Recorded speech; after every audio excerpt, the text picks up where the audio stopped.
அன்பிற்கினியவர்களே, உமது ஆசியை பெறுவதாக தன் குடும்பத்திற்கு இறைவன் அளித்த மகத்தான வாக்குத்தத்தத்தை எண்ணி ஆண்டவர் திருமுன் சென்று தாவீது செய்த ஜெபம் இது.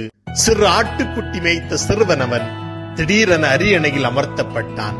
கல்லால் கோவில் கட்ட நினைத்தவன் ஆனால் கடவுளால் குடும்ப மரமாய் உயர்த்தப்பட்டான். ஆம், கடவுளின் உடனிருப்பு வேரூன்றிய மண்ணில் காற்று வீசினாலும் புயல் அடித்தாலும் இலைகள் உதிர்ந்தாலும் வேர்கள் ஆழத்தில் என்றும் உயிர்ப்புடன் நிற்கும். குடும்பம் ஒரு மரம், நாம் அதன் கிளைகள். சில சமயம் உலர்ந்து போகும் இலைகள் போல தவறுகள், வேதனைகள், பிரிவுகள், பிளவுகள் நம் குடும்பங்களில் நிகழலாம்.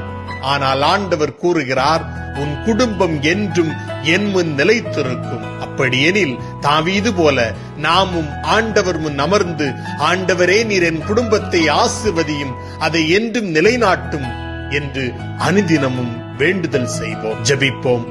எம் ஆண்டவரே, எங்கள் குடும்பத்தை, எங்கள் வீட்டாரை, எங்கள் உறவினரை, எம் அண்டை வீட்டு சகோதர சகோதரிகளை உமது ஆசியால் அனுதினமும் வழிநடத்தும். ஆமேன்.